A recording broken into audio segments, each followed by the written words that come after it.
नमस्ते दोस्तों। फिर से स्वागत है आपका हमारे चैनल पर।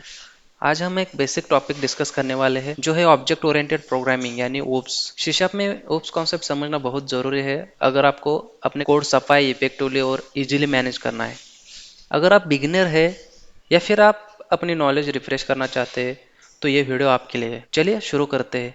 मतलब ओप्स कॉन्सेप्ट क्या है, तो इंटरव्यू प्रोस्पेक्टिव भी आपको इजी जाएगा कि मतलब जो भी है उसका कन्वर्जन इंग्लिश में उसे कैसे बताना है इंटरव्यूअर को, और मतलब हिंदी में आपको समझना है कि ये कॉन्सेप्ट क्या है।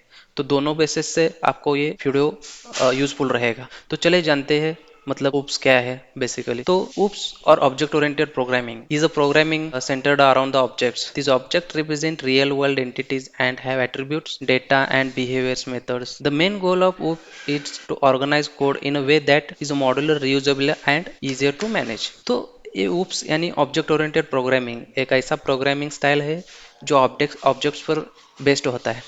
ये ऑब्जेक्ट्स रियल वर्ल्ड एंटिटीज को रिप्रेजेंट करता है और उनके पास एट्रीब्यूट्स यानी डेटा और बिहेवियर्स यानी मेथड्स है। ओप्स का मकसद है कोड को ऐसे ऑर्गेनाइज करना कि वो मॉड्यूलर हो, रीयूज हो और उसको मैनेज करना आसान हो। तो चले चलते हैं उसका ओप्स में जो मेन पैरामीटर्स है, मेन कॉन्सेप्ट्स है, जो मेन पिलर है वो कौन से आते हैं, मतलब इसका यूज करके हम एप्लीकेशन को रियूजेबिलिटी बना सकते हैं। तो हम देखते हैं अभी कोर कॉन्सेप्ट ऑफ ओप्स। तो उसमें there are 4 principles of OOPs that will cover today. तो encapsulation, inheritance, polymorphism, abstraction. Let's break each one down. तो ओप के 4 मेन पिलर है, उसमें आप जान सकते हैं कि जिनके बारे में हम आज बात करेंगे, इनकैप्सुलेशन, इनहेरिटेंस, पॉलीमॉर्फिज्म और अब्स्ट्रैक्शन। चलिए एक एक करके इनको समझते कि मतलब आपको समझने में इजी जाएगा, क्योंकि उसका पूरा अंडरस्टैंडिंग, उसका फ्लो और उसकी डेफिनेशन क्या है। अगर इंटरव्यू में आपको पूछा गया कि चार ओप्स के पिलर, ओप्स के कॉन्सेप्ट्स क्या है और उसके कौन से 4 पिलर आते हैं उसमें, तो उस केस में आपको ये इजी हो जाएगा कि अंडरस्टैंडिंग करने में और बोलने में। तो चलो पहला जो ओप्स का पिलर है वो इनकैप्सुलेशन है। तो उसको हम अंडरस्टैंडिंग करते हैं कि ये इनकैप्सुलेशन होता क्या है। तो encapsulation is the concept of bundling the data attributes and methods behaviors that operate on the data into a single unit called a class. It also means restricting access to certain components which is done through access modifiers like private, public and protected. अब हम जानेंगे इसको हिंदी में कि ये basically होता क्या है। तो देखिए, इनकैप्सुलेशन एक ऐसी कॉन्सेप्ट है जिसमें डेटा यानी एट्रीब्यूट्स और मेथड्स जो डेटा पर ऑपरेट करते हैं एक सिंगल यूनिट में बंडल किया जाता है, उसको जिसे क्लास कहते हैं। इसका मतलब ये भी है कि हम कुछ कंपोनेंट्स का एक्सेस रेस्ट्रिक्ट कर सकते हैं जो हम एक्सेस मॉडिफायर्स जैसे प्राइवेट, पब्लिक और प्रोटेक्टेड के थ्रू करते हैं। मतलब उसका एक एग्जांपल कोड थ्रू हम देखेंगे कि मतलब ये कैसे ऑपरेट होता है, तो आपको इजीली अंडरस्टैंड हो जाएगा कि कैसे हम एक सिंगल यूनिट में इनकैप्सुलेट करते हैं वो जो मेथड्स, क्लासेस और जो भी उसके डेटा मेंबर्स है। तो चलिए देखते हैं। Here is simple example in शीशा। ये देखिए एक एग्जांपल है शीशा में। इस एग्जांपल में कलर फील्ड को कार क्लास के अंदर इनकैप्सुलेट किया गया है। ये सिर्फ गेट कलर और सेट कलर मेथड्स के थ्रू ही एक्सेस हो सकता है, जिससे इंटरनल स्टेट प्रोटेक्टेड और कंट्रोल्ड रहती है। प्रोटेक्टेड और कंट्रोल मतलब ये सिक्योर, पूरे तरह से सिक्योर है। मतलब इसको गेट कलर और सेट कलर से ही एक्सेस कर सकते हैं।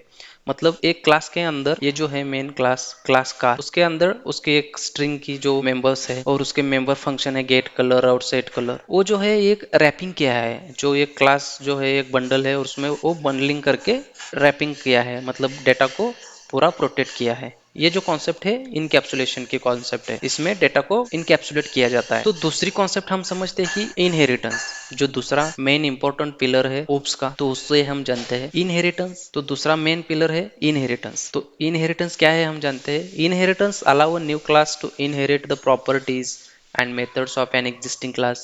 This helps in code reusability and establishing a relation between classes. तो इनहेरिटेंस से एक नई क्लास एक एग्जिस्टिंग क्लास के प्रॉपर्टीज और मेथड्स इनहेरिट कर सकते हैं। एक कोड रियूजेबिलिटी में मदद करता है और क्लासेस के बीच एक रिलेशन एस्टेब्लिश करता है। तो बेसिकली क्यों हम इनहेरिटेंस करते हैं, इनहेरिटेंस का क्या यूज है एप्लीकेशन। तो इनहेरिटेंस का मेन मकसद है कि हम कोड को रीयूजेबल कर सकते हैं।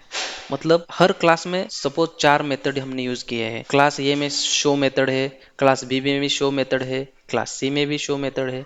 तो ये रीयूजेबल नहीं हुआ ना। तो इस केस में हम क्या कर सकते हैं, जो शो मेथड है उसको हम एक जगह डिफाइन करते हैं और उधर से हम उसको एक्सेस करते हैं मल्टीपल क्लासेस के लिए। तो उससे क्या होगा कि शो मेथड का जो यूज है, तो 3 क्लास में हुआ, लेकिन उसका डेफिनेशन जो है एक ही जगह पर है, तो उसको कोड भी मेंटेन होगा इजीली अंडरस्टैंडिंग करने के लिए, और उसको स्टेट भी मेंटेन रही। ये जो यूज होता है वो इनहेरिटेंस में होता है। तो एक इसका एक सिंपल एग्जांपल देख, let's say we have a vehicle class and we want to create a car class that inherits from a vehicle. मान लीजिए हमारे पास एक व्हीकल क्लास है और हम एक कार क्लास बनना चाहते हैं जो व्हीकल से इनहेरिट करे। मतलब व्हीकल क्लास है जो पेरेंट क्लास है, और कार जो है उसका चाइल्ड क्लास है।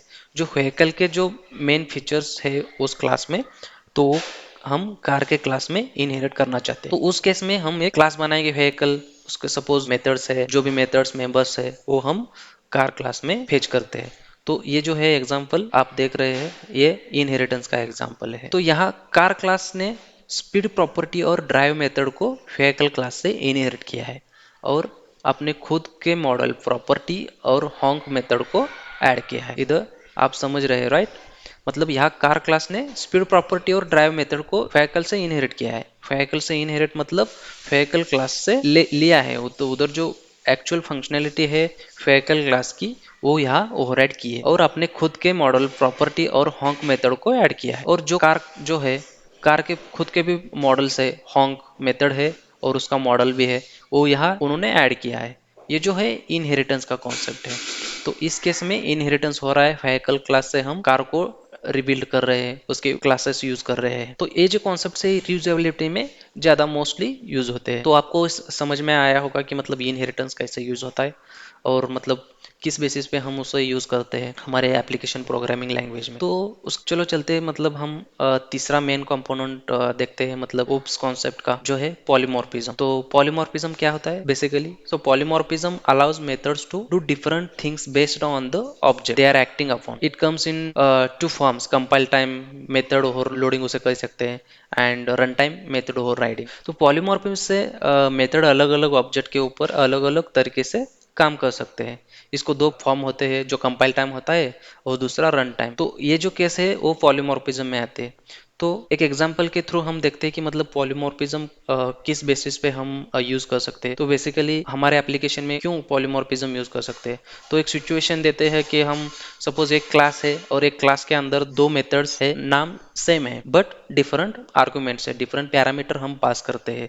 तो ये एक्सेप्टेबल है हमारे C# लैंग्वेज में। तो उसको इसमें वो जो मेथड ओवरलोडिंग हो गया और वो कंपाइल टाइम पॉलीमॉर्फिज्म हो गया, तो ये पॉलीमॉर्फिज्म का एक टाइप है। और दूसरा सेम है रन टाइम पॉलीमॉर्फिज्म, जो मेथड ओवरराइडिंग के केस में आता है, लेकिन वो हम सेम क्लास में अचीव नहीं कर सकते, वो रन टाइम पॉलीमॉर्फिज्म है। तो वो जो हो गया वो पॉलीमॉर्फिज्म है, पॉलीमॉर्फिज्म का एक टाइप है, तो वो रन टाइम पॉलीमॉर्फिज्म। तो एक एग्जांपल के थ्रू हम देखते हैं कि मतलब कैसे वो वर्क होता है। हियर्स अ क्विक एग्जांपल, देखिए एक एग्जांपल। तो इसमें क्या हो रहा है, एक एग्जांपल में स्पीक मेथड का बिहेवियर डॉग या कैट पर डिपेंड करता है, क्योंकि हमारे यहाँ मेथड ओवरराइडिंग का यूज किया है। मेथड ओवरराइडिंग, ओवरराइडिंग मतलब जो एनिमल क्लास है, एनिमल क्लास में एक स्पीक नाम की मेथड है, और उसका उन्होंने कंसोल डॉट राइट लाइन करके the animal makes a sound ये मैसेज लिखा है। और सेम जो एनिमल क्लास है वो ओवरराइड मतलब उन्होंने इनहेरिट किया है डॉग क्लास में, और डॉग की भी एक उसकी अलग मेथड है जो एनिमल से ओवरराइड की है और उसका बिहेवियर चेंज किया है डॉग क्लास में। एनिमल से इनहेरिट करके डॉग क्लास में उसका बिहेवियर चेंज किया है, और उस मेथड को ओवरराइड करके उन्होंने अलग ही मैसेज सेट किया है, the dog barks. Console dot right line में लिखा है, राइट? आपको दिख रहा है। तो सेम उसी तरह तीसरा क्लास बनाया उन्होंने कैट, और वो सेम कैट भी एनिमल से इनहेरिट हुआ है, और हम एनिमल क्लास से जो पिक मेथड है हम वो रीयूज कर रहे हैं, ओवरराइड कर रहे हैं कैट क्लास। यहाँ तीसरा मतलब मैसेज नया सेट मैसेज किया है, द कैट म्यूज। मतलब ये जो है ये बिहेवियर चेंज किया है, मतलब हर एक क्लास में जो मेथड है उस मेथड का बिहेवियर चेंज किया है यहाँ पॉलीमॉर्फिज्म के केस में। तो ये बिहेवियर चेंज करता है, मतलब हर एक मेथड में कंपाइल टाइम पॉलीमॉर्फिज्म हम कह सकते हैं, हम उसको ओवरराइडिंग रन टाइम पॉलीमॉर्फिज्म कह सकते हैं। तो इस केस में हम जो यूज कर रहे हैं यहाँ, मतलब एक मेथड बेस क्लास में मतलब पेरेंट के क्लास में यूज की है, और सेम मेथड हम उसको बिहेवियर चेंज कर सकते हैं चाइल्ड क्लास में। तो उस केस में जो मेथड ओवरराइड करते हैं हम चाइल्ड क्लास में, उस केस में जो मेथड चेंज करके उसका जो बिहेवियर चेंज किया जाता है, तो उस केस में हम वो पॉलीमॉर्फिज्म यूज कर सकते हैं। तो ये कॉन्सेप्ट है पॉलीमॉर्फिज्म का। तो हम इस तरह हम पॉलीमॉर्फिज्म हमारे एप्लीकेशन साइड यूज कर सकते हैं। तो आप अंडरस्टैंडिंग मतलब आपको अंडरस्टैंड हो चुका होगा अभी कि मतलब क्यों पॉलीमॉर्फिज्म यूज कर सकते हैं हम हमारे एप्लीकेशन में। मतलब ये बेसिक अंडरस्टैंडिंग है कि हम इंटरव्यू के प्रोस्पेक्टिव कैसे बता सकते हैं। अगर इंटरव्यू में क्वेश्चन पूछा गया what is polymorphism, then polymorphism allows methods to do different things based on the object they are acting upon. It comes in two forms like a compile time and runtime. So just a simple, it's very simple to understand also the concept of the polymorphism. So you need to keep in mind that। और हमने ये हिंदी में भी उसका explanation दिया है with example of the code, तो ये आपको समझने में भी इजी जाएगा। तो हम आगे चलते हैं। जो पोप्स कॉन्सेप्ट का जो मेन इंपॉर्टेंट फीचर है जो हम देखने वाले हैं अभी, जो लास्ट वाला है, abstraction। तो abstraction is the concept of hiding the complex implementation details and showing only the essential features of a object. It allows you to focus on what a object does rather than how it does it। मतलब क्या है उसका? abstraction एक ऐसी concept है जिसमें complex implementation detail को hide करके सिर्फ इसेंशियल फीचर्स को दिखाया जाता है। इससे आप इस बात पर फोकस कर सकते हैं कि एक ऑब्जेक्ट क्या करता है, इस बात पर नहीं कि वो कैसे करता है। आपको समझ में आया होगा, राइट? मतलब एब्स्ट्रैक्शन के केस में क्या होता है कि हम इस बात आप इस बात पर फोकस कर सकते हैं कि एक ऑब्जेक्ट क्या करता है, इस बात पर नहीं कि वो कैसे करता है। मतलब बैकग्राउंड प्रोसेस का हमें कुछ लेना देना नहीं है, जो इसेंशियल फीचर वो दिखा रहा है, वो जो कॉन्सेप्ट है वो एब्स्ट्रैक्शन में आती है। तो इसका भी एक एग्जांपल लेके हम देख सकते हैं कि इन शीशा मतलब abstraction can be achieved using abstract classes और इंटरफेसेस। मतलब इंटरव्यूअर को हम बता भी सकते हैं कि how we can achieve the abstraction in our C# language, so using the abstract class और interface. Here is simple example we can see that. So C# में एब्स्ट्रैक्शन को हम एब्स्ट्रैक्ट क्लास या इंटरफेस के जरिए अचीव कर सकते हैं। एक एग्जांपल है जिसमें हमने इंटरफेस का यूज किया है। तो एक सिंपल क्लास है पब्लिक इंटरफेस जो आईसेप नाम का है, और इसमें डबल गेट एरिया करके एक मेथड है, और वही आईसेप जो इंटरफेस है वो इनहेरिट किया है सर्कल में। इस एग्जांपल में आईसेप इंटरफेस में गेट एरिया मेथड डिफाइन किया गया है, लेकिन इसका एक्चुअल इम्प्लीमेंटेशन सर्कल और स्क्वायर क्लासेस में किया गया है। मतलब आप देख सकते हैं कि आईसेप इंटरफेस में गेट एरिया मेथड डिफाइन किया गया है, लेकिन इसका एक्चुअल इम्प्लीमेंटेशन सर्कल और स्क्वायर क्लास में किया गया है।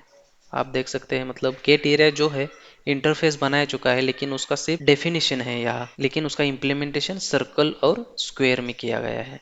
तो ये जो केस होता है हम वो एब्स्ट्रैक्शन में अचीव करते हैं। तो बेसिकली जो भी हो रहा है बैकग्राउंड प्रोसेस वो सर्कल और स्क्वायर मेथड्स में हो रहा है, क्लासेस में हो रहा है, लेकिन हम यूजर को सिर्फ दिखा रहे हैं गेट एरिया मेथड। तो जो इसेंशियल फीचर्स है वो हम दिखा सकते हैं, लेकिन what is the happening in the background that user cannot see और we don't care about this things. So ये जो हो रहा है ये एब्स्ट्रैक्शन के केस में होता है। तो आपको समझ में आया होगा कि एब्स्ट्रैक्शन केस में वो कैसे वर्क होता है, कैसे ऑब्जेक्ट्स को हम हाइड करके ओनली इसेंशियल फीचर्स दिखा सकते हैं। तो ये थे 4 फिलर्स ओप्स कॉन्सेप्ट के। तो इसके बेसिस पे ही इंटरव्यू में क्वेश्चंस पूछे जाते हैं। ओप्स क्या है बेसिकली, ओप्स के फीचर्स क्या है, उसके पिलर्स कौन से हैं, and there you have it, you have covered the 4 core concept of OOPs like encapsulation, inheritance, polymorphism, and abstraction. Understanding these principles is key to return clean, maintainable, and scalable code in C#. If you found this video helpful, make sure to hit that like button, subscribe, and ring the bell to stay updated on future videos. Yeah.